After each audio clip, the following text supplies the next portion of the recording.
Actually, Hey, Commissioners, the meeting is live. I'm gonna call this Halloween edition of the County Commission to order this morning. Everybody join me in the Pledge of Allegiance. Pledge allegiance to the flag of the United States of America and to the republic for which it stands, one nation, under God, indivisible, with liberty and justice for all. Good morning, everybody. Morning.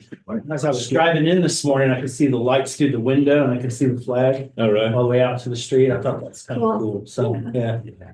It's getting that kind of, although the time changes over the weekend, so I guess it'll be light. Oh, does it this? Yeah. It's just getting dark enough to,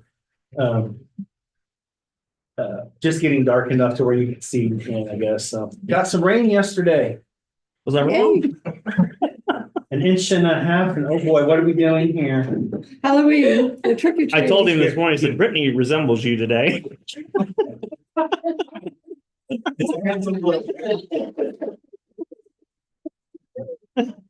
What? She's even got plaid on too, which normally you do as well. We got twins here. know that it was a wig. Yeah. Justin to just shave it off. So what are you supposed to be then? I'm Dr. Navarro from Despicable Me. Oh. Our whole office is dressed up as characters from Despicable Me. Oh, You got the okay. scariest uniform, one dressed up as an attorney. Yeah. I'm scared every. You know what's worse is we've got three of them in the room.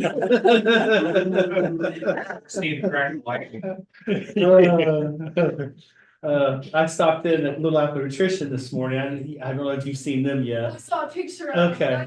Gotta go in there. She's gonna make, I helped her decide on a cool Instagram video they're gonna do later, but I'm not gonna spill the beans on that one. Okay.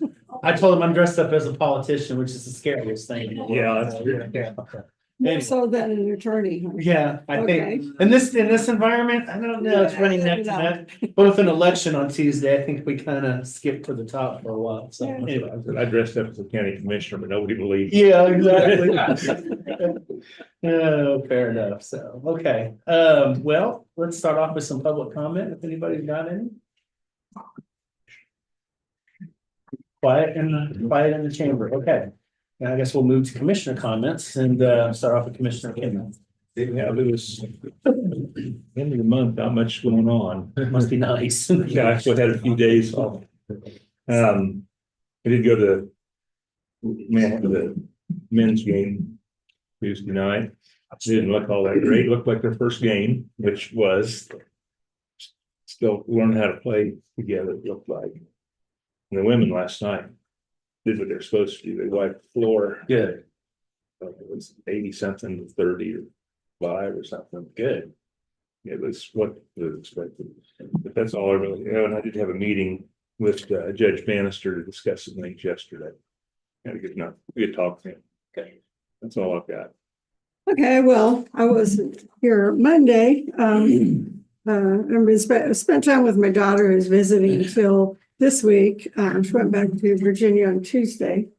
So was at Kansas City. We did go to the K-State KU homecoming game on Saturday. It was tough, did you have a heart attack like I almost Just did? about. Okay. just about. It's really interesting. Everybody's kidding me. But, when at the very end, I said, oh, we're done. And so we got up with the crowd and walked out. And we're right outside by Bill Snyder's statue. And we hear everybody's going crazy. It was the fumble. Because I had just said before that it would take a miracle. All of a sudden, there's a fumble. Remind me of that Iowa State game in the cold about, I don't know, 9 years ago, yeah. Well, that snowstorm was Iowa State last year. We had a game, there was a morning game, it was, I think, 2014, we were down like 38 to something for most of the game, and we Yeah. came right back. It was the last game for Paul Rhodes, they fired him after that game. But we got a fumble much like that, kicked the Yeah. field goal and won like 31-28. Yeah, 51-yard field goal was Yeah. just amazing. Yeah. Anyway, then yesterday I did come into the office to catch up on documents and emails. I had gotten a new phone. And my phone app for county emails, so I could look them up at home, wasn't working. Like I was in here and I had IT work on it, spent a lot of time trying to get it up to speed. but finally got it working, so. And then I did talk to Judge Bannister too. He came back over and talked to me after. And then I spent some time going over the questions we'll be asking of applicants later on today. I was planning to go to the Keith's monthly community meal last night, and then they canceled it at the last minute because of the weather. So that's all I've got. Okay, well, for the record, I'm actually meeting with Judge Bannister tomorrow, so. Yeah. I can probably learn the same thing up there, so, yeah. So, well, first off, just happy Halloween, everybody. You're gonna celebrate, just do so in a responsible manner. Remember, there's lots of kids out there in the neighborhood, so just pay close attention to what you're doing today. Monday afternoon, I attended the October Intergovernmental Luncheon, which actually got moved to the K-State Alumni Center's Purple Pride Room due to student registration and of course advanced voting. So it's kind of our fault. So I guess it is what it is. Guest speakers included Lisa Isaacson, the Executive Director of the Flint Hills Community Accelerator Child Care Business Initiative. That's not all one word, just so you're aware. She gave a presentation on the new facility that's being built, what it's going to look like once it's operational, some logistics, all that. So, and there was plenty of questions, as you can probably imagine. Danielle Doolin, the new city manager for the city of Manhattan, she gave an introduction of herself and kind of what led her to this new and key position here within the city. We also heard some updates and announcements for the various entities in attendance. And of course, I gave one on behalf of Riley County that apparently was newsworthy. So I don't know. So anyway, Tuesday, there was a grand opening celebration for Brothers Coffee. Speaking of coffee shops, that was number 150, apparently coinciding with 150 Yeah. when it's opening. Okay. So yeah, you got plenty of places to choose from, just for the record. I just need more coffee. I can give you all my Uber Eats points and we can just have it delivered or whatever works. I'm here for you, Brian. Here for you. Deliver coffee, that'd be a good one. Yeah, Will they do that? I'm sure they would. I can personally, they will deliver coffee. All right. I don't. Volume, I don't know. Well, In fact, since we're having such a long day today, I might just make a call and we'll just try it out. One of those I tanker got all trucks kinds of Uber pulls up to trips. his house. Yeah, Yep. bring a dozen coffees, plain coffees. We've got all the other stuff. It's all good. Yeah, anyway, they opened up officially in the new business park building over in the Edge District. Members from the K-State women's basketball team were in attendance there for pictures, autographs, there were prizes, and of course, coffee. And can't forget the coffee. Even at 3 o'clock in the afternoon, you can't forget the coffee. Anyway, speaking of basketball, Tuesday evening, I watched the K-State men's teams play their exhibition game against Fort Hays State. Remember, a couple of years ago, we lost to them in the regular season here. Just wanted to point that out. Which they won 70-56. Looks like it could be a fun team to watch. I don't know. They could get the ball up and down the court, which is more than you could say for last year. They got some people that can handle the ball. And they've got that kid from Villanova that, my gosh, he was trying to shoot from Topeka. I'm not kidding. And he was hitting one of them too. So I could hit one of well, there's going to be games where I think he goes like 6 from 8 from 3-point range. And there's going to be games where he goes like 2 for 12. That's the way I'm The looking. first at it. half was about like, Yeah. then the second half, he got a little. We got consistent. some guys with some real length and athleticism. It's just a matter if you can piece it all together and make it work. So it'll be interesting to see. They start their season on Tuesday. I tried to watch the women's. It was supposed to be on ESPN Plus, but I couldn't get a feed. And that's probably Oh, I because of watched ESPN it. Plus. Did you? Yeah, on Plus. I don't know what the deal was. Mine's connected to Hulu and it wasn't working. So I guess I'll have to call and yell at somebody. So anyway. good luck. Get somebody Yeah. to talk to. Well, other good news, management company informed us yesterday that they're going to be working with WTC. Oh, good. So I'm going to have internet at home. Sorry, Lori, but I'm going to have actual local internet at home. No more Cox Communications. I'm excited. So that's coming soon. But we're going to work on trying to get some things pushed out there too. So, okay. And this morning I took the opportunity to advance vote ahead of Tuesday's general election. I know there's been a mad dash. I don't know where we stand on numbers as of this morning, but over 9,500. 9,500.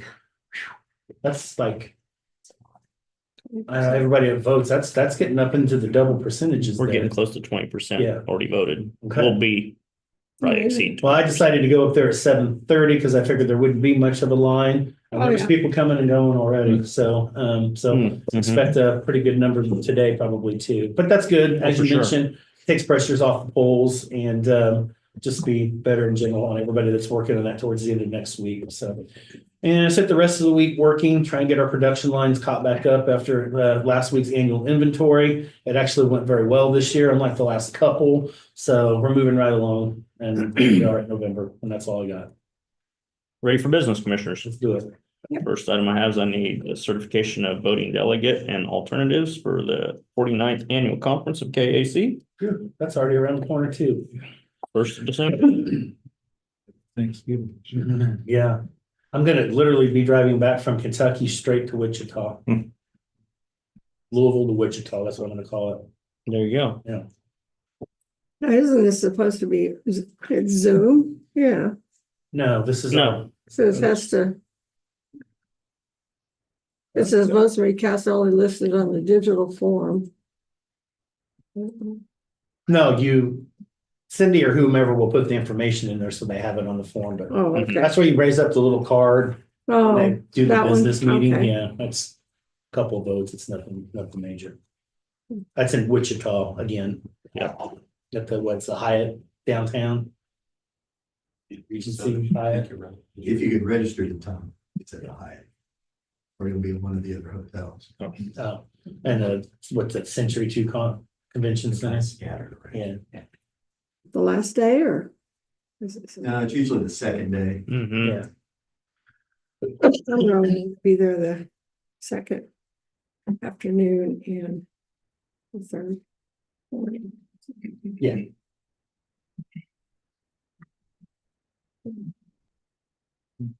You need a motion or whatever you say. Yeah, I need a motion. Or put John on there. Typically do chair, vice chair, and then member in that order, but you can do whatever you want. That'll work. That's fine.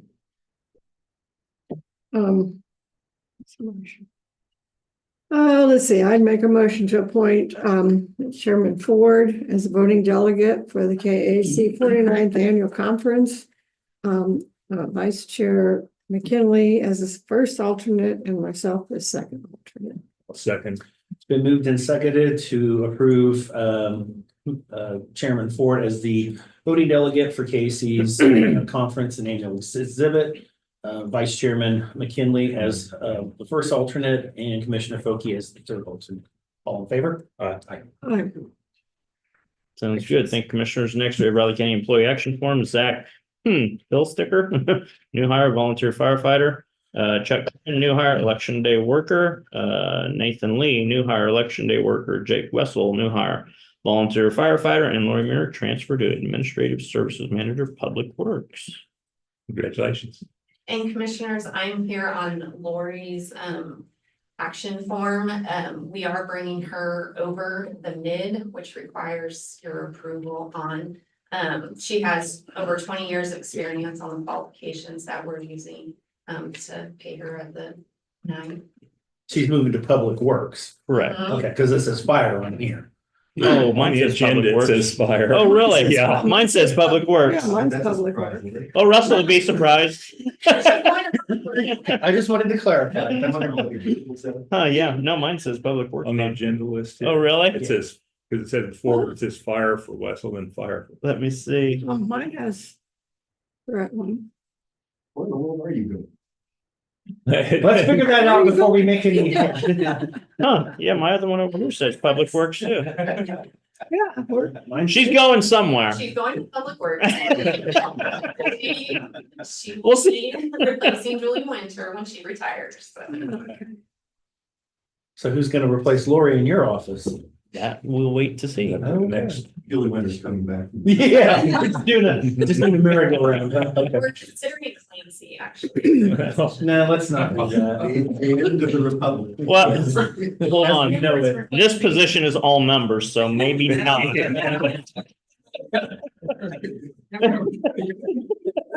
He's trying. I'm trusting the technology first. We're good. All three sign, please. Do we need to make some kind of a motion on that? No, just as long as you're aware of it, you're approving it Okay. here, and that's how it's listed on there. But just want to be sure and fully inform the board that it's atypical because of that per policy. Switches to public works and looks like starts dressing. I know, already going downhill. Already went overall for the position. I don't know, is that personnel? And boots Dress too. up on Halloween. I don't know that it is specifically, now that you mention it.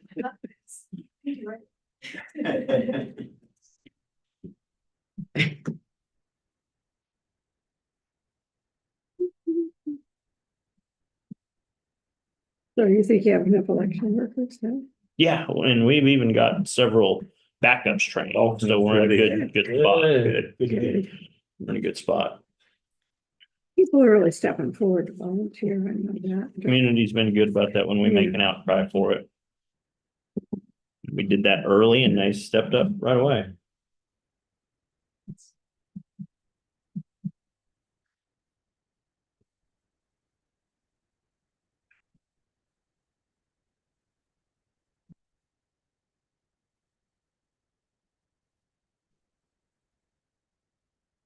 Kind of funny, and we know what happens, but we get a lot of people that really question elections, and that's the reason they sign up. And after they do, they're like, wow, all the training you guys do. I was talking to them over there. They're like, we're gonna be ready for advanced voting to be done this year. Actually had an army general that's retired that got on this year, and he told me that's why he did it. You know, he had the time and thought, and he said, yeah, you guys really do a lot of training. Right, I think people aren't aware of all the work it takes and how Oh, for sure. good it is to. Well, the I think elections are people safe. see national and regional media and issues that happen other places and they just naturally assume it happens everywhere, and that's not the case. It's just not the case.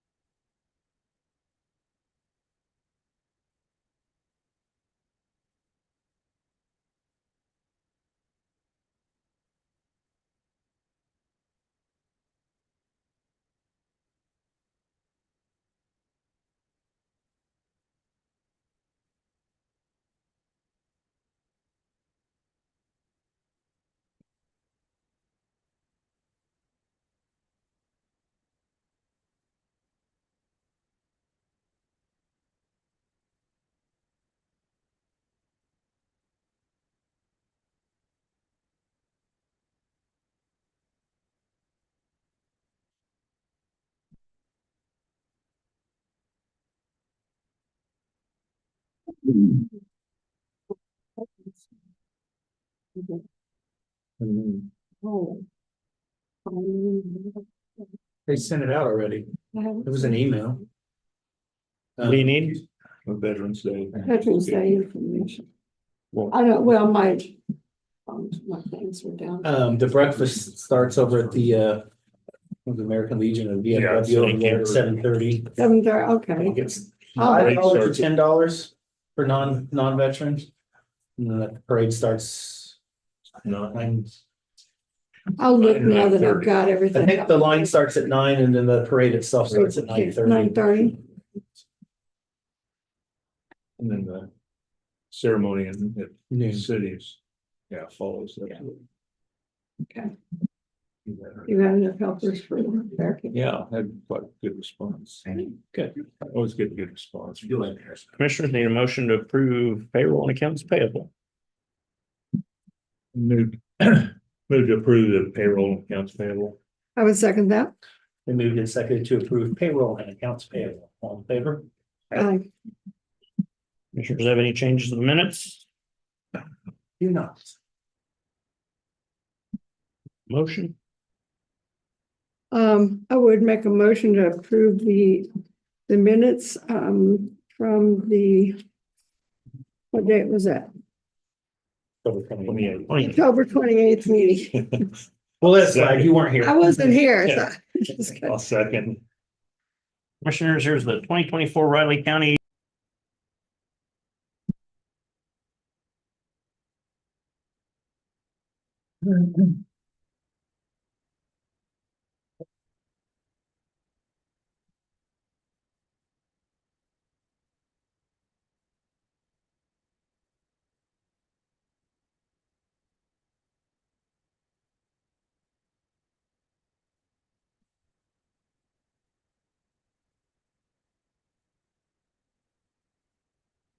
I got tax levy sheets here in this drawer all the way back to 1980. Oh, wow. It's time to- Is that one from 1980 on a big Drawer? tablet? If you're ever interested to peruse those, Oh, goodness. Those should go to What type of paper was that. 1980 on? huh? What type of paper was 1980 on? Same, just longer. We usually use the long, legal. Or you thinking stone tablet? That's what I was thinking, Big Chief or, something. In fact, I was using Big Chief tablets around that time.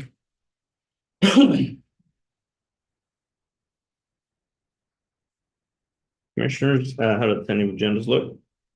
Good. Any items for next week's press conference? Nothing. I do have one thing while we have a few minutes here. I am working with Clancy on getting the county officials luncheon set up either on the 14th or the 21st. So just kind of keep that 12 to 1. It's gonna be on a Thursday, not a Monday this time, but need to sit back down and have a conversation on Okay, November, November which? 14th and the 21st. All the Mondays aren't lining up for November 11th, of course, Veterans Day. Well, whatever that Monday is, let me look at it Another here. conflict. The 18th is the law board, the 25th is an intergovernmental, so it falls right on that time. So I thought we'd just do it on a Thursday so we can get back to relevant conversations on strategic planning and space, just to keep it alive. Yeah, when are we gonna get the consultant? Probably here, but Amanda's on vacation until the 6th, okay. so it'll probably be sometime after that.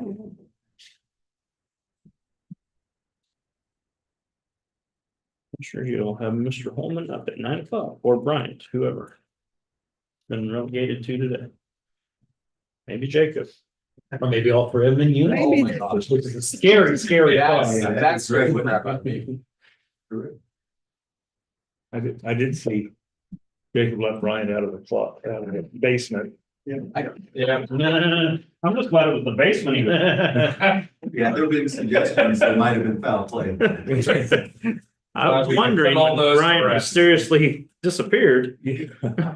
That's one way to climb the ladder. If that is indeed Brian. That's true. That's true. That's true. There are two of them. a long call. Oh my God. You need to tell the commissioners that. Have they heard your story about the comment?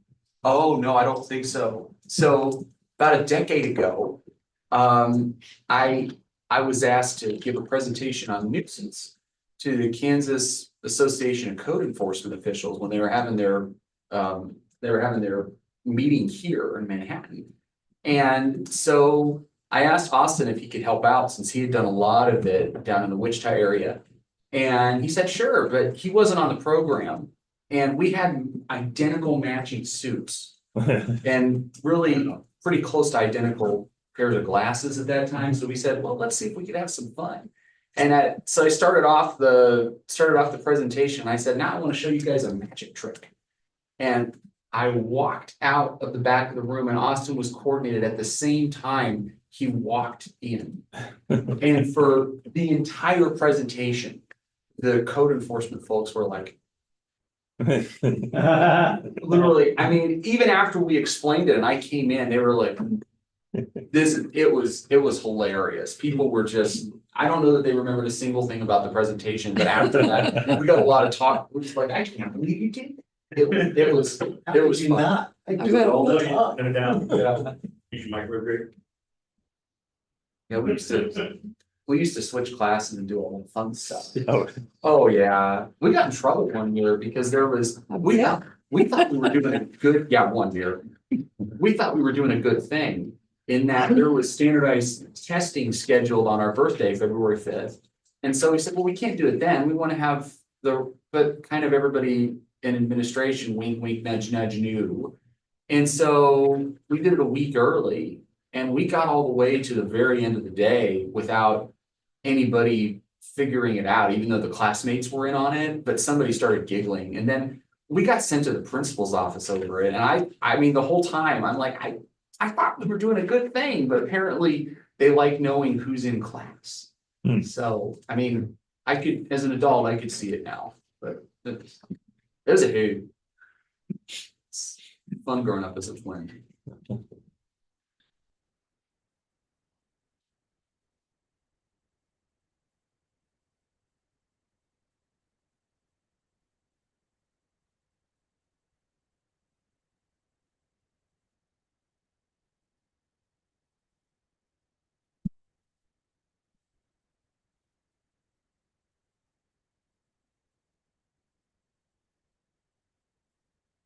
That's it, well, well, hell was here and now.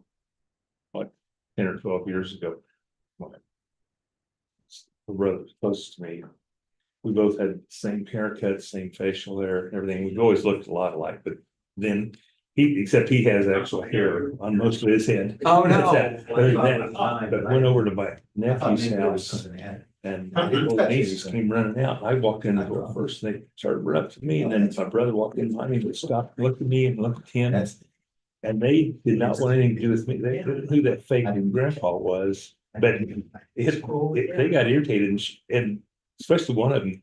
I tried to talk to her and she wouldn't even come around. She wouldn't even come talk to me. She who was trying to fool her and she got.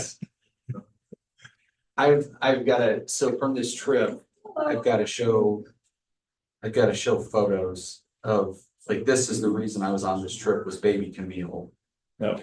And I mean, we all kind of fought over babysitting her. No. I'm. And so there's my twin brother and there's me. And if you take off our glasses, we're pretty hard to tell apart. And so Camille will look at me all the time and say, Dada. I'm like, no, not Dada, uncle. And it does not translate It yet. takes her whole. It takes her a while. Well, that's about that same time as when we had the store there. Yeah, my brother, they had some stuff working on in Kentucky City, so he come out through there sometimes and often sit and talk to Jan and people would come in and start talking to him, thinking it was me. He'd go ahead and. It's like, I know the shelves, I could get this. That's hilarious. Just Nike and shoes. Right. So if I were her, I'd use suit jackets. It is fun. It is fun when you, like, I mean, since you've had, I mean, I know your brother did it. I hope you got to do it. It is fun playing tricks on people. And I shouldn't admit that, especially in open meeting. It's kind of fun. But the twins lived across the street from us. Great. Oh, they're just identical, but if you live across the street, I can tell them apart and everybody else, you know. But could I see him every day? I could see, I knew which one was which. But most. Thank you. Thank you. Thank you for Oh, no, that's great. That's, yeah. You're better than I am. I was in the band when I was in the Army band, right? We had in our unit, we had a pair of lady identicals that, and I could never tell them apart. It Melissa and Melanie, right? And how we all got, I mean, we were in the band, so it's like non-com. Band? I thought you were special forces. Yeah, Oh, my whole. that's my That's totally alter ego. changed. I mean, do you think I'll be able to? Army band, special forces. Darn right. Yeah. You're not proud.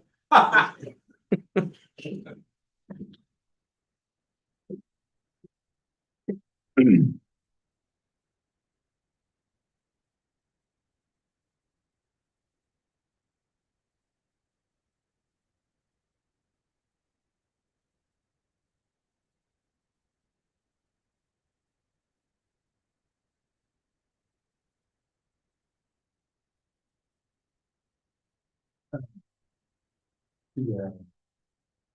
Mental passport doesn't, that's on Monday. Yes, I believe it, guys. I was gonna get, send it over to Brent. Oh, okay, Go ahead. Okay. Ready for Mr. Holman? Yep, go ahead, Clancy. Morning, Commissioner Clancy Holman, Raleigh County Council. You have in front of you a commission agenda report on the recent request for proposals, or RFP 2024-A. As you're aware, that was a request proposals to try and reestablish the system that had existed for many years. With a series of contracts with local attorneys to provide constitutionally required legal representation to certain defendants in the district court and other parties, not just defendants. On a series of cases that are identified in the contract that we would have with those individual attorneys. We've not had, sometimes a misnomer, I mean, we've referred to it historically as a panel, but it was never a contract with a panel. It was always 6 individual contracts or however many contracts were in place. And then the process has always been leave it up to the group of 6 attorneys that are under contract to divide the work. As you know, you don't assign cases. You don't find lawyers. What you do is you pay your state statute for those services, which are not routed to other sources such as to the Board of Indigent Defense Services and the state funding. This RFP, by its terms, expired. Close of business on Monday, October 28th at 5 o'clock. If by that time, according to the terms of the RFP, you had not received 6 proposals, which met the conditions of the proposal and were submitted by attorneys that the board agreed you were going to hire for the services. What we ended up with in terms of submissions was 1 submission from 1 individual lawyer, which complied with the terms of the RFP in some ways that I'm going to describe. On the other submission did not. But one of the conditions of the RFP was you made it very clear in that RFP that you needed 6 acceptable applicants, those who complied with the RFP to provide that service, or you were not going to contract, at least at this time. And that's why I'm here to point out why my recommendation at the close of my remarks is going to be that you make a finding that that RFP did expire by its terms. Currently, you're not contracting with anybody under that RFP.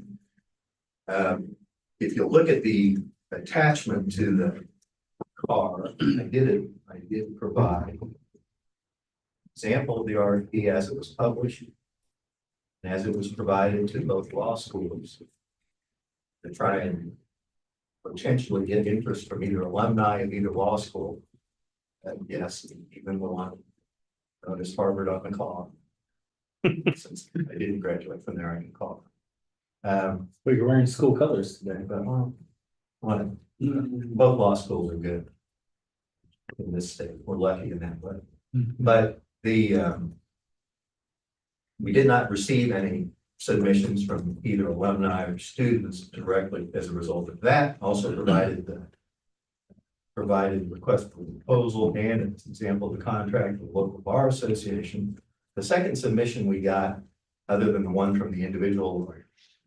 And again, the problem there is it's 1 submission, doesn't add up to 6, and no basis for saying that there was compliance with the RFP.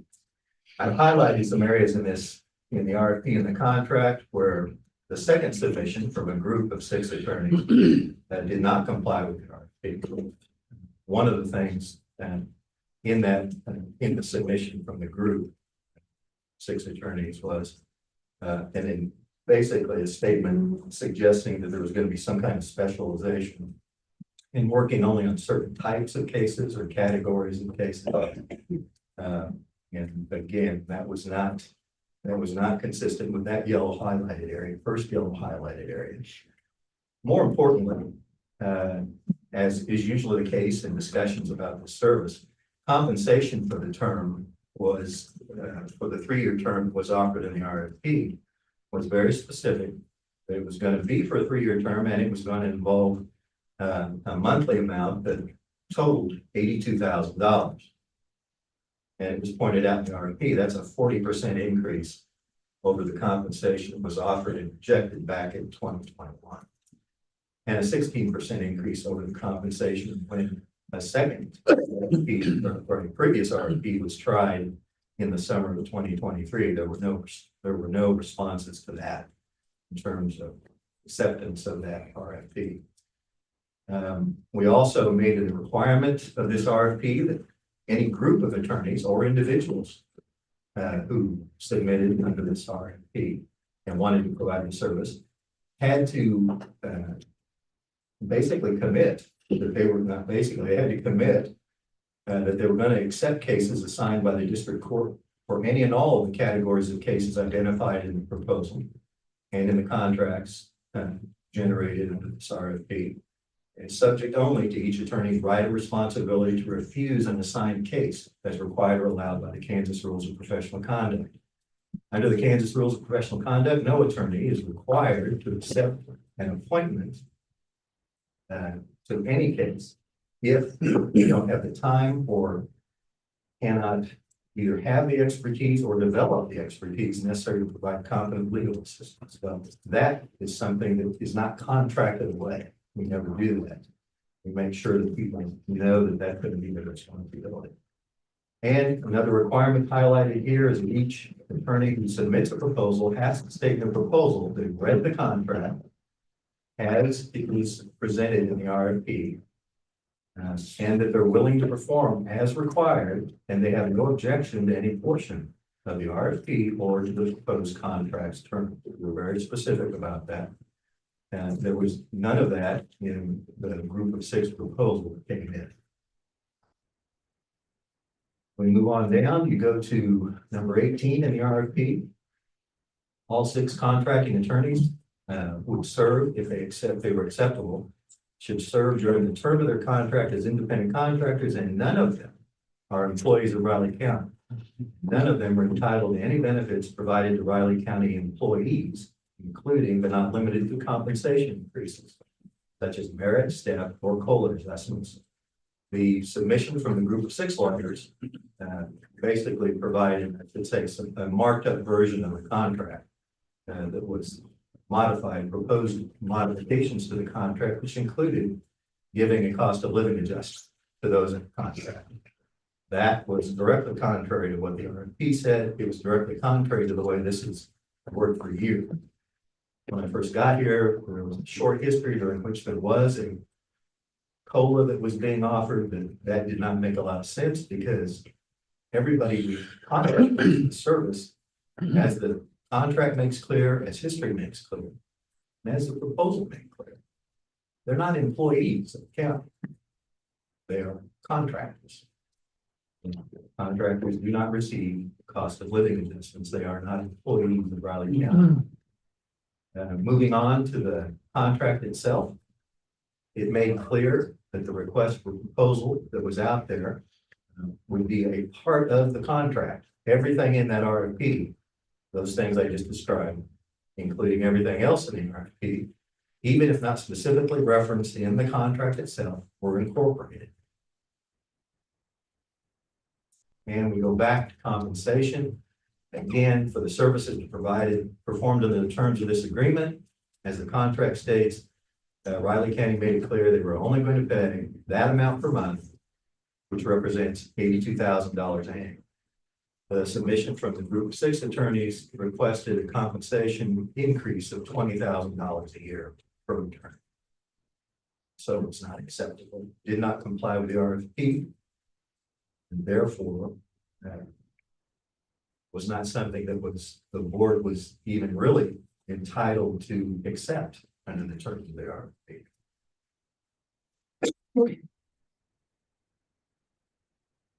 So with that, commissioners, I would ask that if you have questions, I would be glad to answer them. If you do not, then I would ask you to do one of 2 things. You either go ahead and make a finding. You can approach this a couple different ways. You can do as I've requested and make a finding, well, that RFP is expired. And that isn't necessarily contrary to the next step.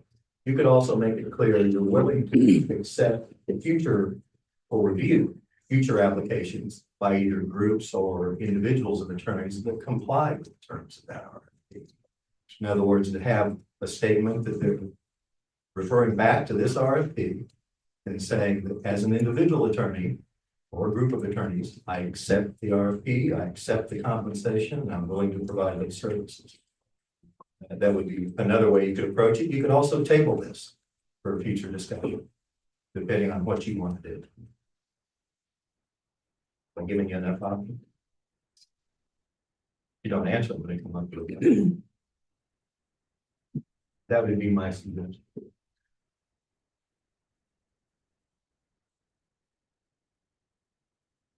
Like I say, I agree, that we didn't get, we only got one response. But, we, like I said, keep it open. My thoughts, see if we can get anything else. Leave it open. Mhm. You I have a would, particular time. Hold on a period. second. I don't know for how long, I don't know. Well, I think you keep it open until we can get the Until we right get group of 6. 6.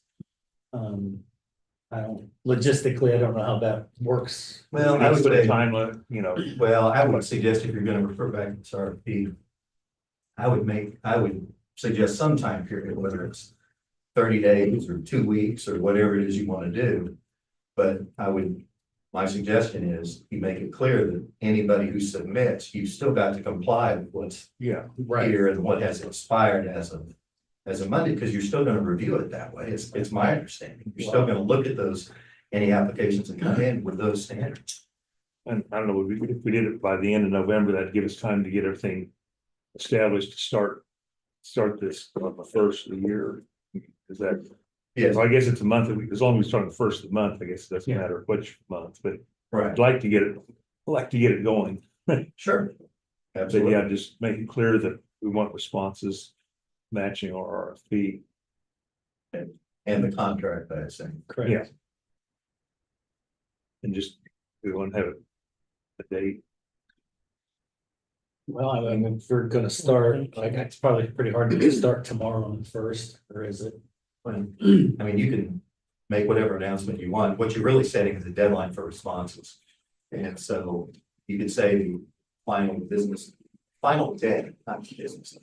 Well, final business day of November would be my suggestion, if you're gonna go that long. But we've got a holiday and stuff in the midst of that too, so I might suggest pushing out maybe a little bit into December. Maybe the first week of December. Yeah, or I'm thinking maybe something. to the end of the 6th. And close the business on the 6th. Yes. Yeah. Fine.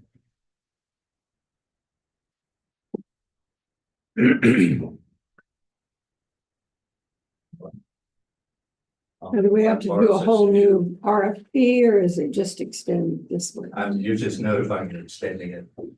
Extending the terms of it doesn't have to be anything more formal than that.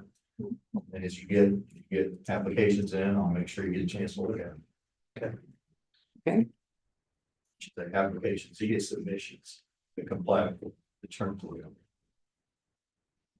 As a close of business on December 6th. Thank you. Did you have something you? Uh, You you can need come to up go to to the the podium. microphone, just state your name and. My name's Lucas Renz. I was one of the. Lucas six who? attorneys. Lucas Renz, RENZ. I was one of the 6 attorneys that submitted that proposal. Melissa Richards is here as well, I believe. She may have sent an email out to you all, so I'll be quick. As an attorney in the area, as one of 5 attorneys in the area that submitted that proposal. The way that proposal is written, well, and we can call it a proposal. We submitted a proposal and we didn't receive any communication. There was no willingness to talk about the terms that we had truly proposed to the commission. And so that was a little disheartening to see. I believe is that the way that contract is written, I don't think you're gonna get 6 attorneys interested. Compensation is not necessarily where the surrounding counties are. And the wording of the contract essentially requires attorneys to abandon their private practice. The wording of the contract requires that all 6 attorneys need to make themselves available for every single court docket. I don't know if everyone's aware of what those court dockets are, what those days are, but that's effectively all day Monday, all day Thursday, all day Wednesday, half days Tuesdays. I mean, I have no time to work on my private practice by signing that. by signing that contract and what we've presented. I would ask the commission to consider it because you have 6 attorneys in the Manhattan area who know the courts, are familiar with the system and are passionate about providing those types of services. The compensation wasn't just pulled out of a hat. It was in the proposal. It was suggested that the average amount of time that was being worked on was 20 hours a week, and at the current bids rate, which is $120 an hour. I'm not going to do the math exactly, but it was around 120 some $1,000 if you take that. I think our proposal, and it wasn't presented by Mr. Holman here, but I think our proposal was around 102 annually per attorney. We believe that was fair compensation for the 6 attorneys while still providing a substantial discount to the county. I would ask that you still consider such. A couple of comments then. 3 of these people said 57,000 was good enough 2 years ago. Well, I can't speak to who those 3 people are. I don't exactly know, but it still wasn't enough to get a 6-person panel. I said 4 at the time, It was 4 at the time. but One thing I'm gonna mention here too, though, even if the contract, or even if what you were proposing actually fit the RFP, there are 3 attorneys out of those 6 that I wouldn't contract with anyway. Because we'd already had them under contract and they breached said contract. So to me, that's not doing business in good faith, and I wouldn't be able to trust those 3 individuals. And I'm not gonna throw anybody under the bus under it, but that's already happened in the past, and I'm not willing to retread that at this particular point in time. So that would be off the table anyway. That's not on either of you two, but I would point out that whether you like the terms or don't like the terms of this RFP, it's not really a negotiation at this particular point in time. If we need to go back and review it, that's one thing, but it wasn't to be negotiated. It was just to take it or leave it type of scenario. So, And correct me if I'm wrong, I'm obviously young. I come to a lot of commission meetings and it's okay. 3 years into it. But when I hear request for proposal, I hear submit your proposals, not comply with our demands. Is that typically how requests for proposals are sent out? Not for even indigent panel services, but public works, anything like that? You'd be submitting a typically? proposal based off of criteria that's listed in the RFP. yeah, But- because for proposals, but we have even on if it's a construction project, it's not a random thing. It's saying we want proposals that include this, this, and this, and this, and you have to apply with what's on their list, what's needed. It's within the commission's prerogative to establish, especially for professional services such as this, it's within the commission's prerogative to establish a set price as part of an RFP process. And then also establish what the contract terms will be that are acceptable. So this is, to be abundantly clear, this is what the commission has laid forth for the legal community of greater Manhattan area to consider absolutely complies with all applicable state laws. And it was pretty clear in the RFP that we were not soliciting alternative pricing structures, I think would be the way to look at it. So hope that answers your question. So I think it does. Thank you. thank you. No, I was Melissa Richards, one of the parties on the request. Excuse me, could you state your name again? Melissa Richards. I just wanted to say that we are a little bit confused about the process for communication about these things. Under the current RFP, you can do it up for the next 3 years, you won't get 6. You probably won't get 2. So if there comes a point where there are discussions to be had, then we would just say, let's have a discussion of how it happens in other counties.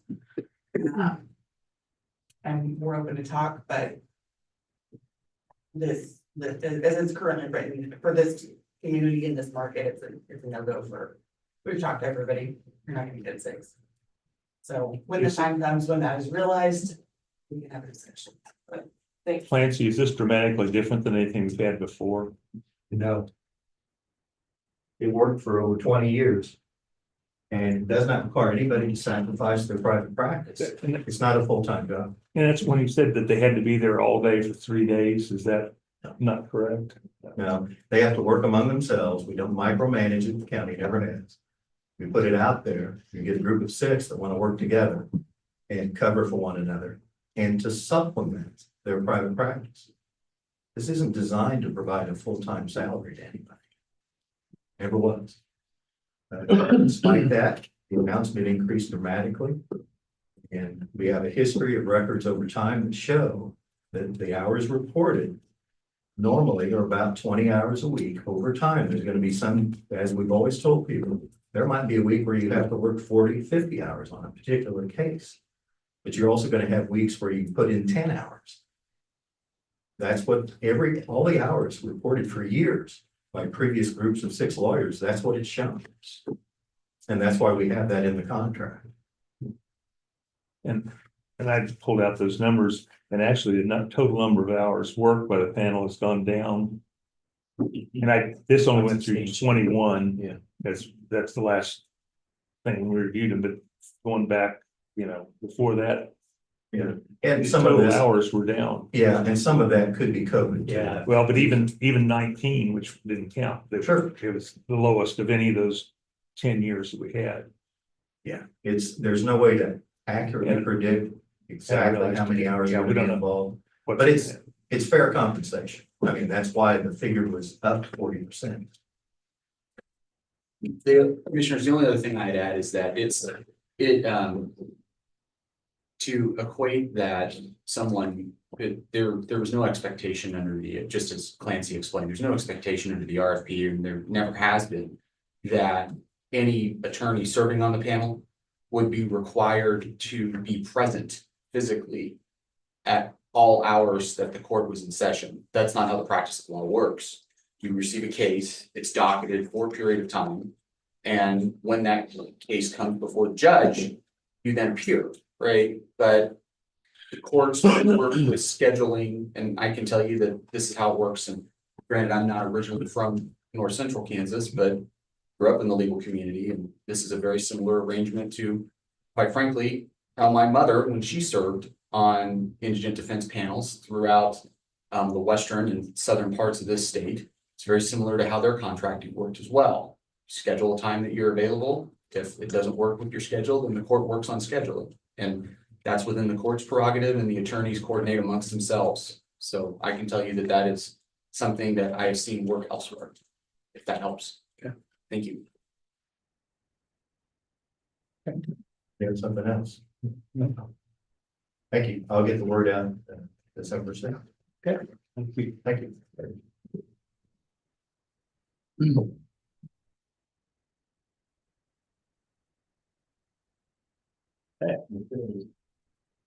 Sir.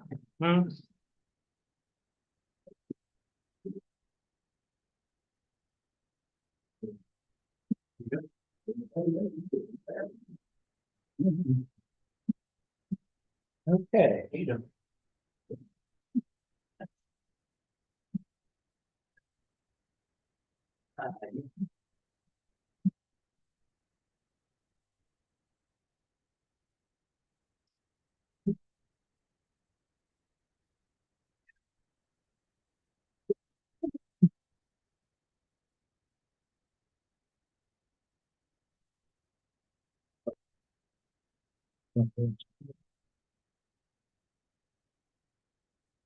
Okay, so we ran a few minutes behind here, but go ahead and open up the bid opening now for culvert replacement for Kitten Creek Road.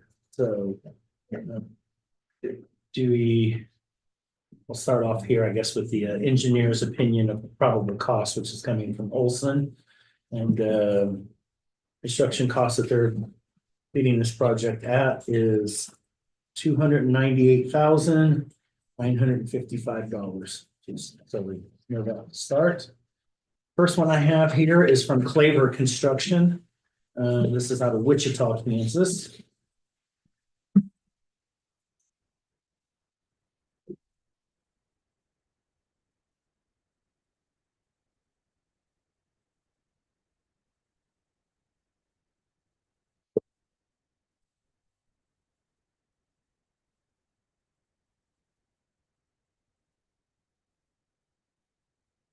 Two addendums to this.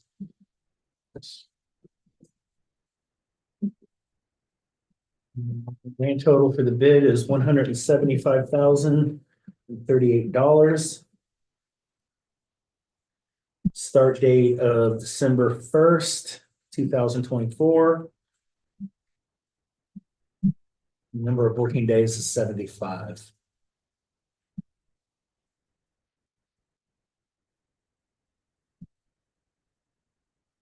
The first business, labor construction. Knowledge to addendums. Total price, $175,038. Start date of December 1st, 24. Working days of 75. Second one I have is from Ebert Construction. This is out of Wamego, Kansas.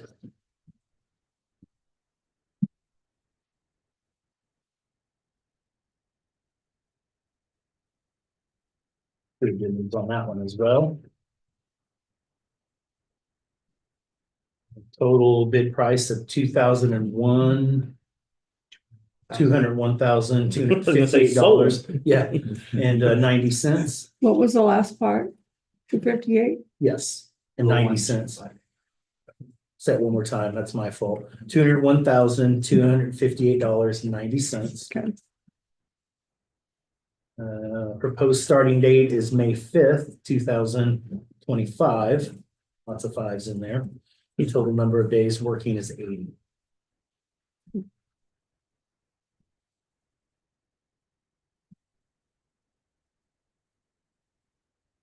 It's good. Ebert Construction, Amigo.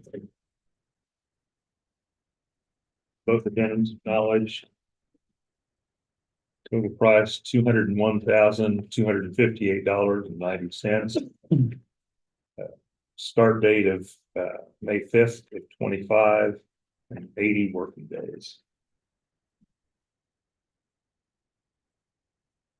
Last bid I have is from Reese Construction. About it's the line in Kansas.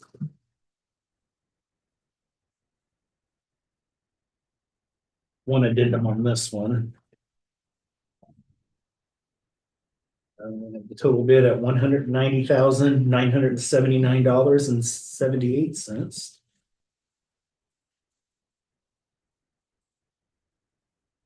Proposed starting date of December 2nd, 2024.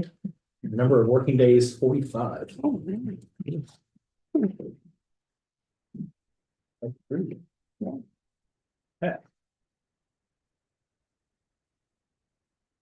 Final bid from Reese Construction, Salina. Only one addendum of knowledge. Total price, $190,979.78. Start date of December 2nd, 24, and 45 working days.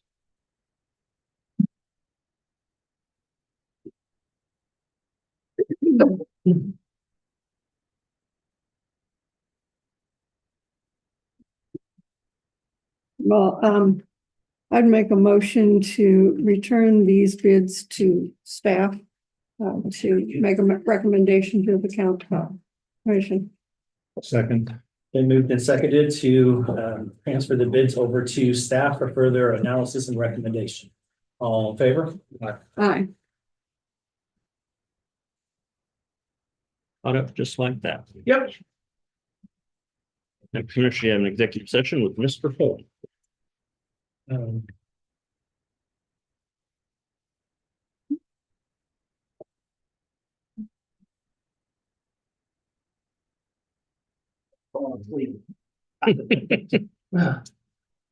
This leg's giving me a problem.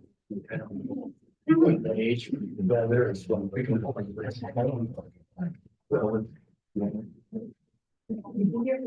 didn't recognize her when I came in. Who was quickly screaming. So, Clancy, you going to full time? Sorry? Going to full time? Yes. Do we have a? You have a sheet? Sure is.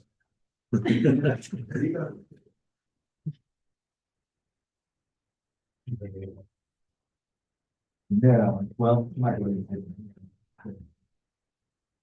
What kind of band?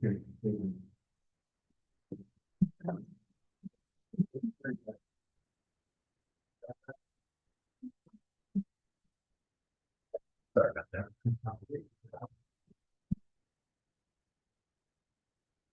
I move the county commissioners, including Chairman Ford, Vice Chairman McKinley, and Commissioner Foki, with Clancy Holman, Riley County Councilor, Ryan Parker, and Jacob Hansen, Deputy County Councilors, attorneys for the commission. Brittany Phillips, Budget Finance Officer, and Elizabeth Ward, Human Resource Director, recess into executive session on a performance matter of non-elected personnel, exception to the Kansas Open Meeting Act, for the purpose of hearing the appeal of a disciplinary action, and protect the privacy of the employee of the open meeting to resume county chambers at 10:30. I would second that. They moved and seconded that the county commissioners, including Chairman Ford, Vice Chairman McKinley, and Commissioner Foki with Clancy Holman, Riley County Councilor, Brian Parker, and Jacob Hansen, Deputy County Councilors, Attorney for the Commission, Brittany Phillips, Budget Finance Officer, and Elizabeth Ward, Human Resource Director, recess into executive session on a performance matter of a non-elected personnel, an exception to the Kansas Open Meetings Act, for the purpose of hearing an appeal of a disciplinary action and to protect the privacy of the employee. The open meeting to resume in the commission chambers at 10:30 a.m. All in favor? Aye.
Commissioners, meeting is live.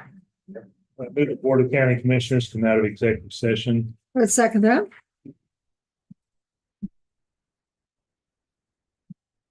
Been moved and seconded, the Board of County Commissioners come out of executive session. All in favor? Aye. Brian just stopped, sorry. Just literally- Freeze frame. He did. I move the record reflect action shall be taken consistent with the following consensus reached in executive session. County Commission approves the disciplinary action reviewed today in executive session, and the county councilor shall notify the parties. I would second that.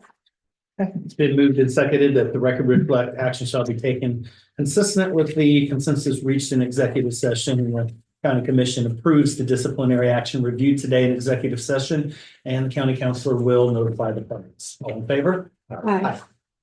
Thank you, Commissioners. May I admit? things that- Please do, yes. That looks like he's right. Yeah, I understand.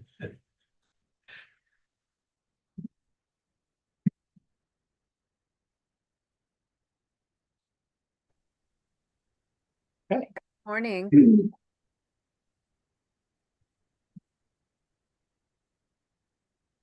I think my audio is still connecting. It's kind of on, we hear you a little bit there. I think we need to turn it up on our end here. We'll get there. That is okay. Perfect. We got you, Jamie. Perfect. I was having the same issue. It sounded like you were a million miles away instead of just 2 states away. Well, depending on where we're at, we might be.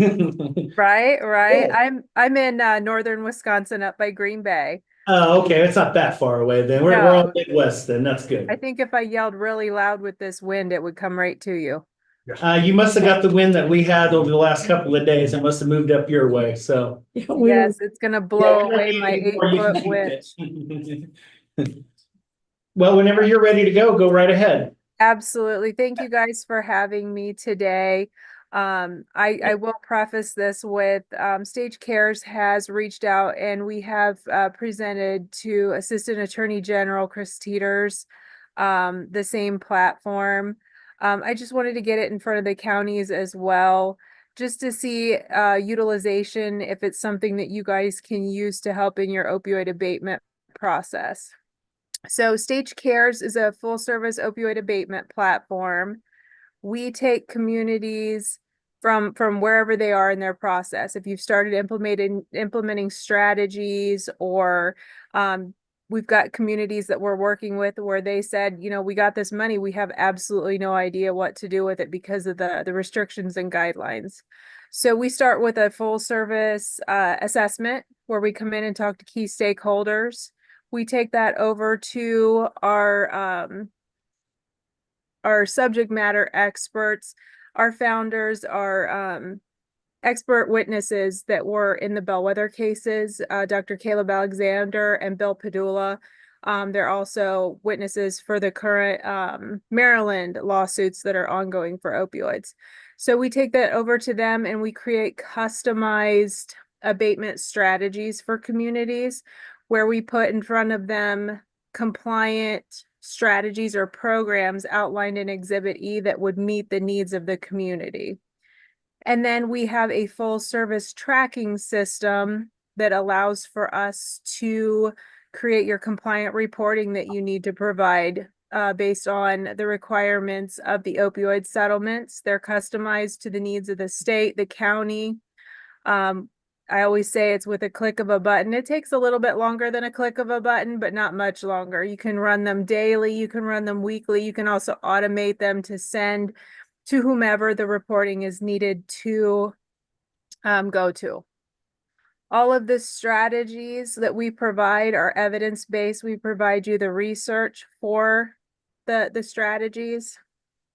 And then we also have a section of our platform that will show you cost estimates. So if you have community programs or groups that want to run a specific like SSP or an abatement program, you can look and see what the estimated costs would be and see if it aligns with your budgeting. Now, as I stated at the beginning of this call, I have reached out to the state to try and garner a conversation to purchase it at the state level to save the money for the communities where the actual settlement monies need to go to the programs and to the people to save lives. However, I wanted to just start a conversation with Riley County and see if it's something that you would be interested in seeing more in depth and to see what it can do to help the community. So I'm gonna pause there and see if you guys have questions, if there's anything that I can offer. I wanted to keep it high level because I wanted to be cognizant of your time. I know it's a tight timeline. Anybody? How do you charge based on how much we have, or, you know, what is your cost? There's several different ways that we can do cost. In certain states, they got a smaller amount because like the state of Connecticut is the size of one county in Georgia, and that's an extreme exaggeration, but we try to do our pricing based on what the money was at the reward level. And if for some reason there are communities that say only got $75, you know, they wouldn't necessarily need our platform. You know, they buy naloxone boxes and they've used their $75. However, from an assessment standpoint, they may need further funding in the future. And that's where we would sell it on a regional level. Generally, for larger awarded counties, our general cost is $135,000. However, for the smaller awarded counties, we're trying to work at the state level to sign regions, and those regional prices would be something that would be negotiated by the state. I know that state level pricing generally knocks it down to about $100,000 per county. And even then, we try to be cognizant of what the rewarded money was because we want to keep the money going to the counties, to the actual funding of the programs as much as possible. So not a very clear answer, but we work with you to try and meet your needs. How much is ours? How much do we get? Do you remember? I don't remember off the top of my head. I know it's not 100,000. No, but we'll get quite a bit every year. Yeah, I know it's for several And years. how does that come? Does that come in like an annual allocation or is that quarterly It's or? quarterly. That's what I thought. Okay. I was thinking it wasn't. I think it is. I think it was like. Yeah, I think it was over 114 is 100,000. I thought was the So- number I was. Can you define a larger county? Yeah. Some of the larger counties that we're working with, they may, like the state of Connecticut, we're working at like it's one county. They got 300 million. There's some other counties that are slotted to get $220 million based on the needs of their individual county and community over an 18-year period. Are you in conversations with any other counties here in Kansas? Let me think. I don't think at this time I have specific time on my calendar for a county. I'm still in conversations with the state. Again, to try and get them to purchase it at their level to save the money that you have to go towards the funding of your programs.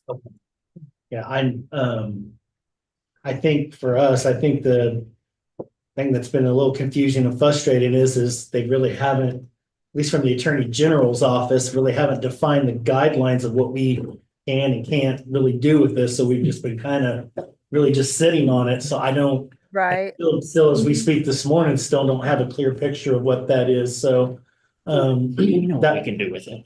If it helps, what I can do is get you the non-legal jargon version of what Exhibit E outlines for you to be able to do with the funding. And just provide that to you. It's public knowledge, but we have a version that just kind of takes that legalese out of it, if you will. I know I needed that version. I've got 3 attorneys in the room. Believe me, we need that version. Oh, then you don't need that. You just need the Exhibit E link. I'm still in college to be an attorney, so I'm not quite there yet. Gotcha. Okay. Okay, that sounds good. Right. I know as time goes on and this issue isn't obviously going to go away. So I know communities are gonna have different needs and Mhm. different subsets, and we've got, I don't know, Does the 4 or city 5 get different to committees see here this? locally and regionally that are working on the challenges with this, and nobody really has a clear cut picture just yet, so maybe some of these It's still things can be 135,000. developed through processes, I guess. Yeah, and really what we're finding is in other communities, the cost associated with even figuring out a process is just obscene. There are places that are charging, between 75,000 and $100,000 just to run a community assessment one time. I call that price gouging, but that's my opinion. We keep the assessment within our platform and we run those at the beginning. We also run one at year 2, year 4 or 5, and then year 7 as well. Because as you get into the programs and the strategies, the goal obviously is to save lives and to get people into treatment and recovery. So as those numbers come down, your programs will shift. Your needs are going to move to more of a treatment, counseling, keeping that momentum moving forward rather than strictly prevention on the front end. Something to think. So, the 135,000 is for how many years, or is that each year? So it's 135,000 a year. However, after year 2, that goes down to I believe it's the 100,000, because after the first 2 years, you're in the platform. We've already uploaded historical data in there. We've already ran it through our epidemiology models. We've provided the epidemiology mapping system that is in the platform. And then your real-time dashboards are tracking both historical and projected data based on our technology. Okay, thank you. Yes, ma'am. Kind of clear as mud, I think.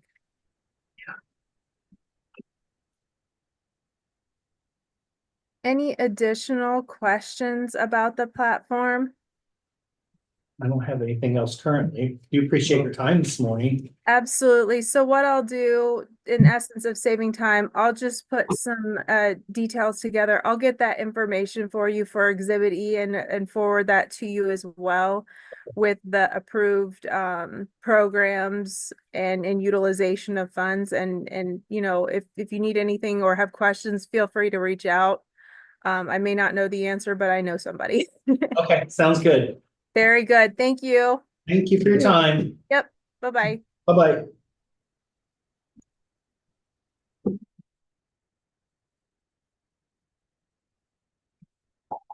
In case you haven't noticed, that orange hair really stands out on Zoom, Vivian.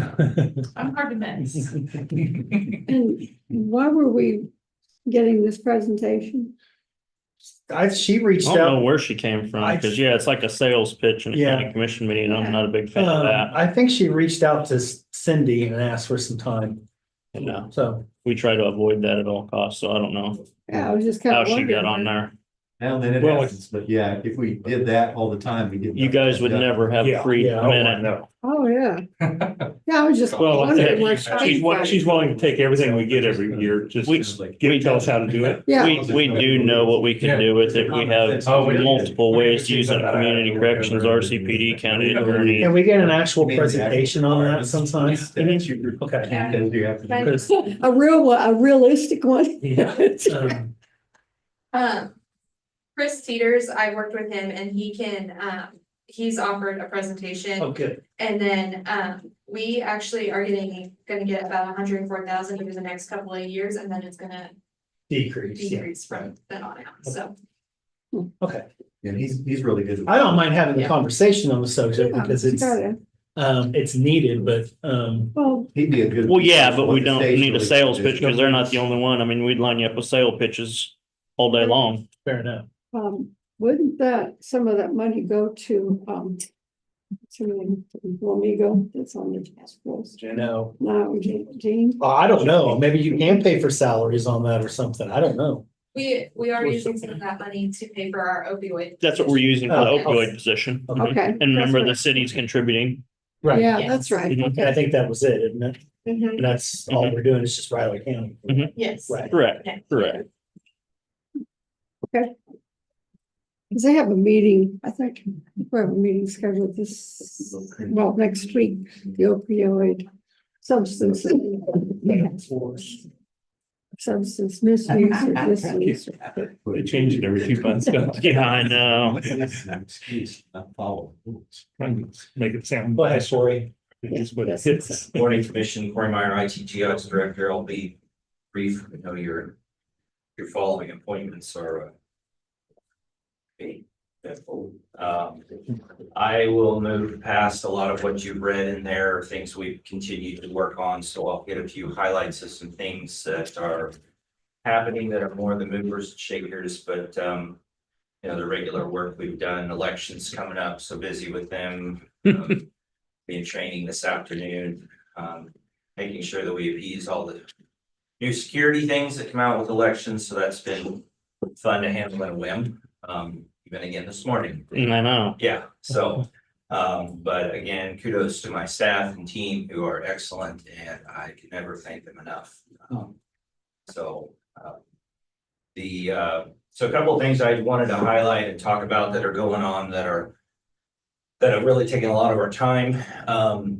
Update on transfer station. WTC's done a site visit out there already to where to do the install. The locate has been called in for utilities and work with Public Works to also get our private facility or utilities located. So we're expecting flags and markers all over the place and a bore of the fiber from the road up to the building. So we will be able to make that transition in the month of November. So we'll have good, solid, high-speed, reliable internet out there, which will then lead to our ability to put a better camera system and some various things out there, which is crucial for that. Hopefully I'll have the same thing at home here shortly. Yeah. Yeah. So that. so Yeah. Seemed like one other time I seen that you were excited about Since this morning at 8:35. one time a week at least.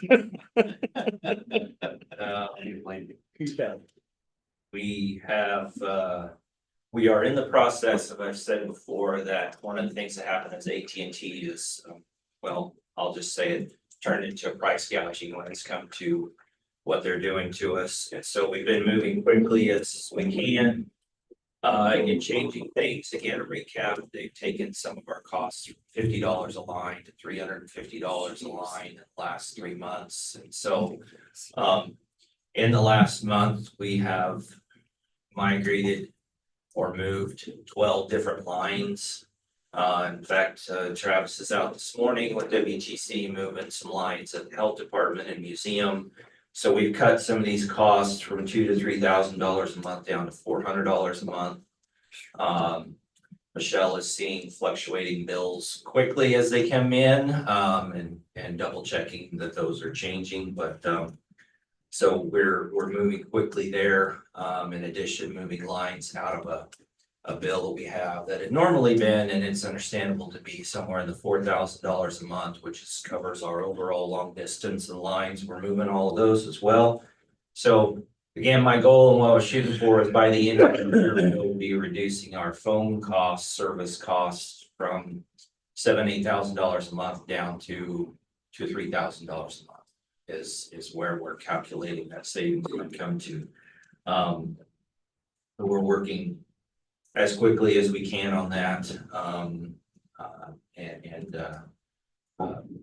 So every day we're making changes in those areas. Those are related to fire alarms, elevators, and those kind of things. Those are the kind of lines they've decided to run up a real high cost on that type of stuff. And fortunately, it's happening to everybody as I'm beginning to learn as I communicate and talk with some of the other counties and government facilities across the state. We had a meeting in the command bus and looking it over to begin the refresh on it and remodel, upgrade the internet, the phones, the telescoping camera in it. And so we're working on getting those changes and upgrades done to it. Meetings with EMS and that facility, which is moving along quickly. There's gonna start to actually be some wiring to begin to take place here before too long. So it's coming along nicely. One of the things we've also done for some cost savings is we moved our AS400. Our AS400 runs our clerk, treasurer, appraiser system. We moved all those backups from being a tape backup to a cloud-based backup. AS400 tapes, they cost about $100 a piece.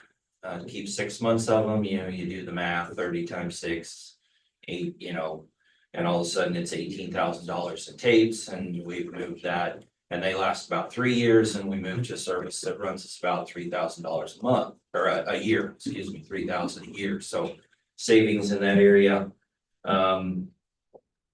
The additional thing we're looking at is in 2027, the hardware for our phone system will either need to be replaced or move to a different service. So we are beginning to evaluate different services, potentially moving to a full cloud-based service and so forth. So working through those steps to find out what those processes might be and those costs might be, and have, if we need to take that to RFP, but that's a big project we're beginning to analyze. So we figure that in 2025, we'll begin to start to put together the footprint and make the decisions and the direction that we're going to go in that. It costs a lot of money to have phones. It really does. And so we're looking to see what we can do there to keep. You our can take costs. mine out. Well, I was just, Okay, I volunteer also.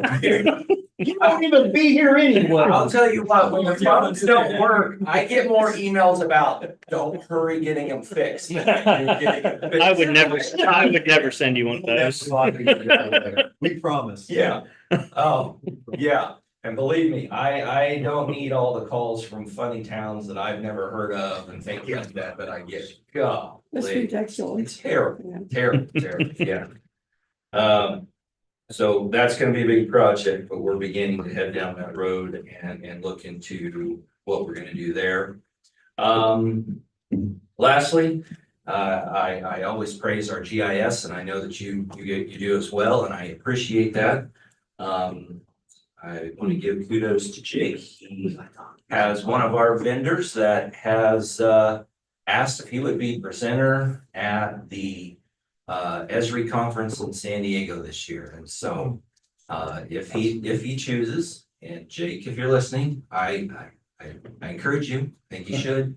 But they just, again, like so much about how Riley County and our GS department and how they do things and the knowledge of our staff, and they want that shared. And I think it'd be great to have representation and he be a presenter and a speaker at the national conference out there. So I mean, tell you what, like, that's just cool. That just speaks well of and high volumes of the staff over there. So, Hold up. yeah. Hold Yes. up on that while we're on that subject, and Jake and Sherry and everybody's listening.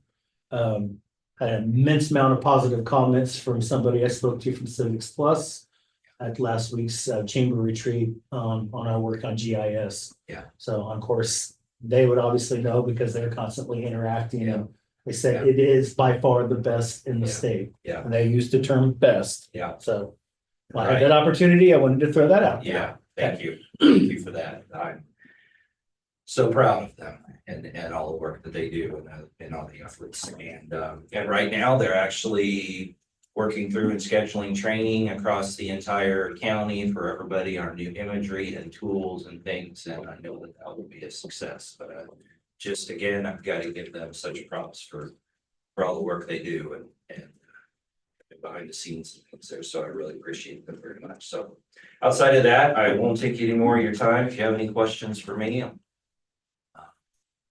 give you a couple minutes. I did have, because we got, I just sent everybody, I guess, the email about you're having a class, which you talked about on using the GIS, Yeah. the new imagery stuff. Mhm. I mean, just because I love that GIS, I'm even before I was here, I was always, if things had come up, I was always looking up stuff on that. So there's the tools that can be used in viewing the imagery and how you can tilt and angle and look at the properties based on the way the flight was, measurement tools and all and those pieces. So it'll be how they go about using them for the what they're doing. That training was offered to the city and our CPD and those as well that use that and everything. So, yeah, and if you'd like schedule it and fit, then, let them know. We can do a brief with Try you. to sign up. Yeah.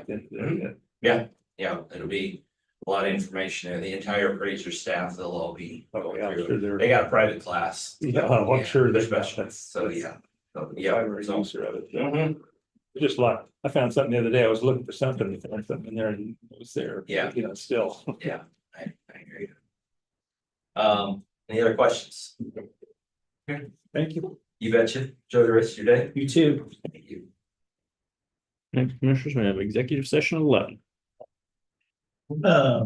Nancy, you want all this? I'll dispose of it. Yes, I do, actually. If somebody's paying attention, it wasn't me.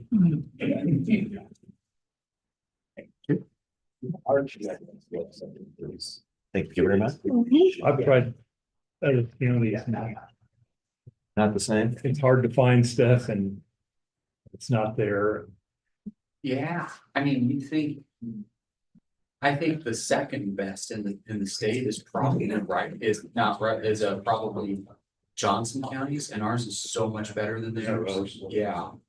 Yeah, it's actually, we go up to the country, they show. See the money's about. We've only got 5 minutes. Yeah. It's pretty nice. I It's open. I didn't think we could. But it's just like a property. No. It's aerial, we do a flight every other year. I don't think about it. That presentation might have been on me. I think she sent an email through the portal Design. to myself and Cindy. And And asked if she could, Yeah, for scenes. 15, there's a 15-minute and a Yeah, 30-minute they develop presentation. all the time. And I just said, schedule for 15 minutes, so that might be on me. You go up there sometime, or you can go up and down, just. Everything's moving at the fast of pace of. Learn more about it. He can tell you all that. Well, it's just, I was going, why are we listening to sound expensive, we don't even get that. much. They're good people, they're easy to talk to. And you can display your image bigger. There was another one on there too. I'm supposed to call the gentleman back and I mean, there is any. Not going. It's not like something. I'm sure they're- But they would be glad to show you the capabilities of it. Yeah, now that I think about it, that presentation might have been on me. And I that'd be think good because- she, or somebody from there emailed us You guys are. through the portal Get access. and then Yeah. asked if they could give a 15 or 30-minute presentation. And he asked me which one You don't even know. I might want to do. So that's probably all I know. Take it out of your pay. Yeah, Access. not 135,000 because it ain't gonna be that much there. Any kind of. Take about 3 jobs. This current environment, probably more like 5. Let's show that period at potential meeting at 2:30. Do I leave? They're not- Camera off and lights off? You leave the mics off. Okay. We've done it both ways. You mainly want to say that they're gonna return, because they're in recess until 2 o'clock. How long on each of these, Clancy? Hour, each one is scheduled. But it's actually 2:30. Is it 2:30? Yeah. Yeah, it's 2:30 is when the Because if second it's one 2 is. o'clock, I ain't gonna be here. Yeah, it's 2:30. Okay. The reason why we're splitting it is because I have a doctor's appointment in the midst of this and I didn't know we were gonna do these on the day. Come on, risk your, come on. Well, according to my doctor, I already am, so. We all are. Yep, every day. Yeah. Did I get your question answered? Yes.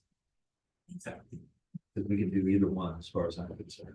Get to show the room. You got, okay. Show. Doctors say you'll be perfectly healthy if you take all the fun and good tasting things out of your life. We'll return to the session. One in particular. I would. We just have a version of this that. Was that sugar? No. Bourbon. Yeah. Yeah. I guess that one. That's sugar. I could tell. Yeah, I guess there is a certain. I amount of could tell the look on his face, how he was depressed what it was. I got it. I don't have very many vices in life, so Just say- just let me have one, please. But it's in my blood, I'm from Kentucky. Exactly. And I've used that excuse. Yeah. What are you supposed to do if you're from Kentucky? Between the two. They say- Ride a horse and swing a bat and Yeah. Chairs it. The doctor say, yeah, people in Kentucky die too. And I've mentioned that people in Kansas die too. It's either the camera or this. Oh, okay, I thought it was the deal with the little postage stamp. Actually, all things considered, I'm not really that bad That's shape. okay. Do this. Yeah. I'm Physically. fine with this, because really the camera. Mentally, that's a whole different If anybody- story. Other than somebody coming in. Yeah. We don't have time, Commissioner. Yeah. We got 8 seconds to the executive session. I can't sum it up. That's fine. Doc told me I'm in great shape as a 90-year-old. Yeah. I'm trying to that. There was a lady that came up in the elections office in a walker and her daughter was with her, 104. Wow. And she was pissed because she just broke her hip, but she couldn't wait to heal. She hated using the walker. Her mother lived within 4 months of 104. That was just last week. That's She was amazing. mad because she had to use a walker. Good for her. That's great. Yeah, it's like, That's super. We need to ready to roll. Right, I move the county commission, including Chairman Ford, Vice Chairman McKinley, and Commissioner Foley recess into executive session to interview an applicant for a non-elected personnel position and protect the privacy of the applicant. The exception is the Kansas Open Meeting Act, along with Rich Fargo, Riley County Clerk, Elizabeth Ward, Human Resource Director, Clancy Holman, Riley County Counselor, Brian Parker, and Jacob Hansen, Deputy County Counselors, attorneys for the commission. Open meeting to resume in the county commission chambers at about 12 p.m. Yeah, and we're not gonna stay here till 12 a.m. Sorry, Clancy. Well, I guess that's okay. Okay. I would second that. Been moved and seconded that the county commission, including Chairman Ford, Vice Chairman McKinley, and Commissioner Foley recess into executive session to interview an applicant for a non-elected personnel position and protect the privacy of the applicant and exception to the Kansas Open Meetings Act, along with Rich Fargo, Riley County Clerk, Elizabeth Ward, Human Resource Director, and Clancy Holman, Riley County Counselor, Brian Parker, and Jacob Hansen, Deputy County Counselors, attorneys for the commission. The open meeting to resume in the commission chamber at 12 p.m. All in favor? Aye. Bye.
Start it out there. No, never fails. All right. I move the Board of County Commissioners come out of executive session. I second that. It's been moved and seconded. The Board of County Commissioners come out of executive session. All in favor? Aye. Move record reflect no binding action was taken during the executive session.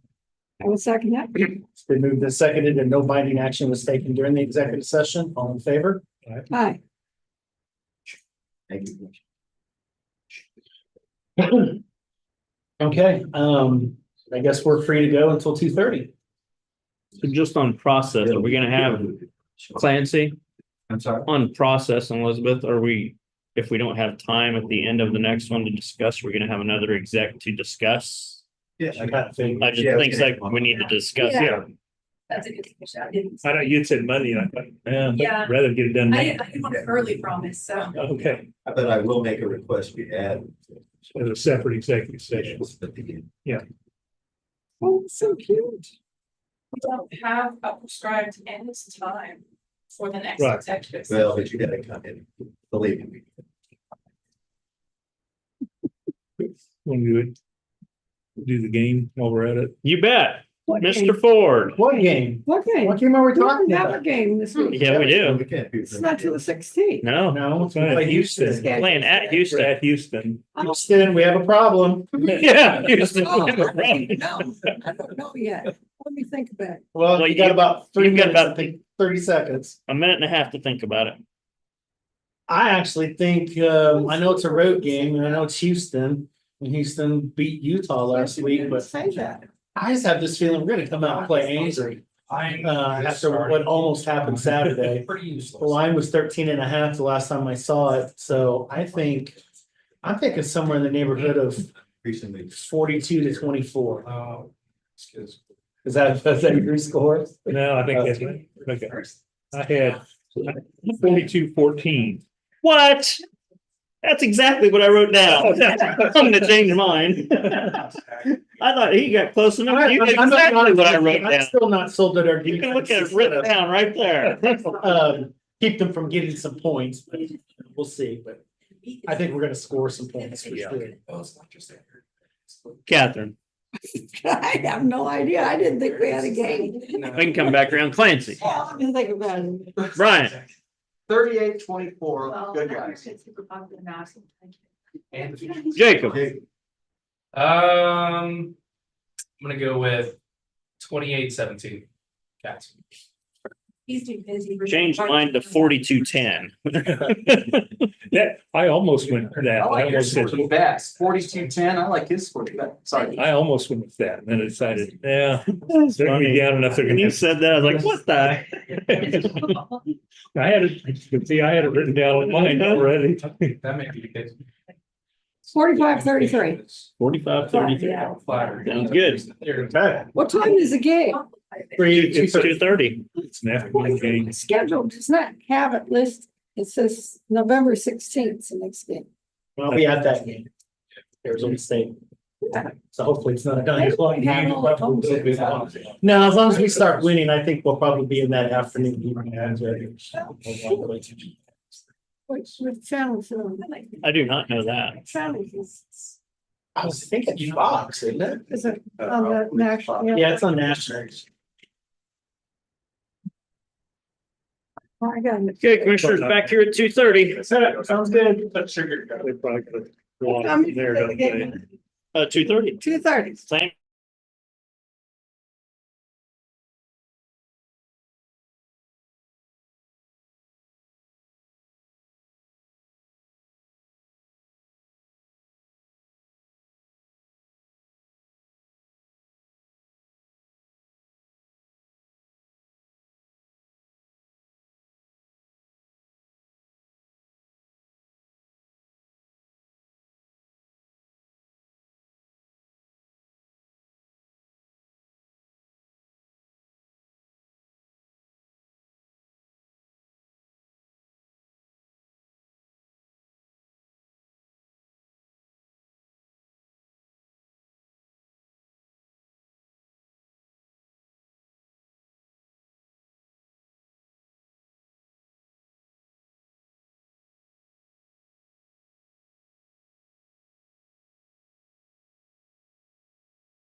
Commissioners, the meeting is live. All right, I'll move the county commission, including Chairman Ford, Vice Chairman McKinley, and Commissioner Foki, recess into executive session to interview an applicant for a non-elected personnel position and to protect the privacy of the applicant, an exception to the Kansas Open Meeting Act, along with Rich Fargo, Riley County Clerk, Elizabeth Ford, Human Resource Director, Clancy Holman, County Counselor, Bryant Parker, and Jacob Hanson, Deputy County Counselors, attorneys for the commission. Open meeting to resume in the county commission chambers at 3:30 p.m. I would second that. It's been moved and seconded the county commission, including Chairman Ford, Vice Chairman McKinley, and Commissioner Foki recess into executive session to interview an applicant for a non-elected personnel position and to protect the privacy of the applicant, an exception to the Kansas Open Meetings Act, along with Rich Vargo, Riley County Clerk, Elizabeth Ford, Human Resource Director, Clancy Holman, Riley County Counselor, and Brian Parker and Jacob Hanson, Deputy County Counselors, attorneys for the commission, with the open commission to resume in the county commission chamber at 3:30 p.m. All in favor? Aye.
I'm out Oh, of this. okay.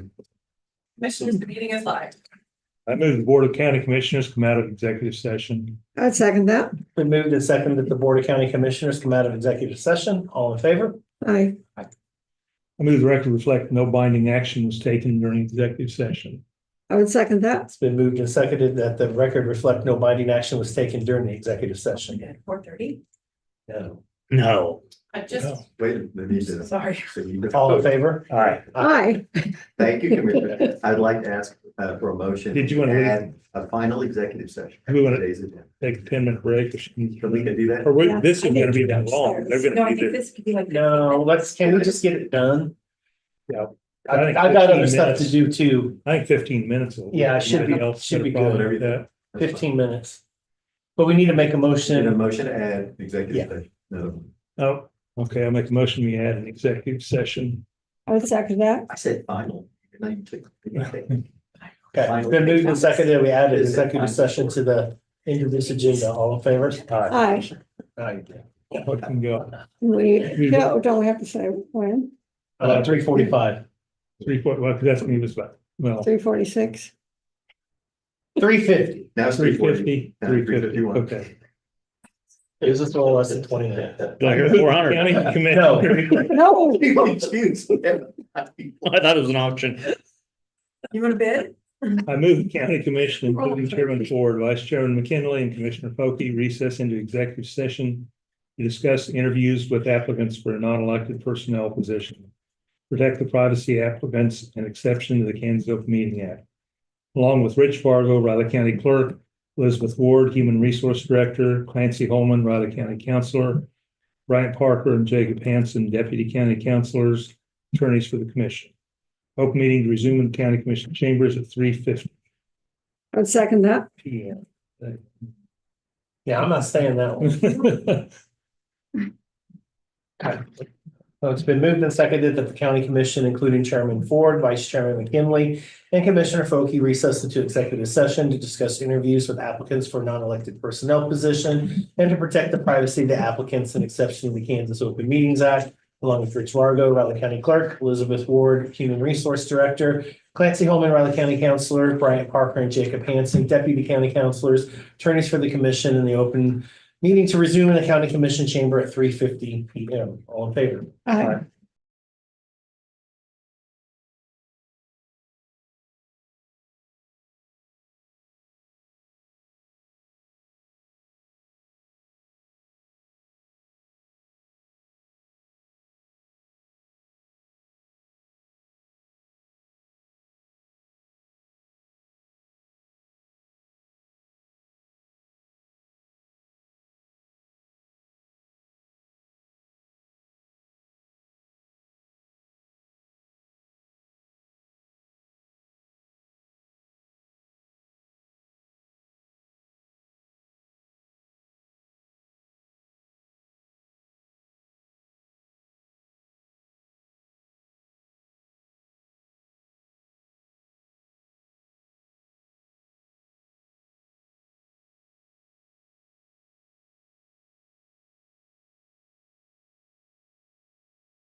Just don't take it apart, just in case we have to revisit things. Oh, don't you get part yet? Okay.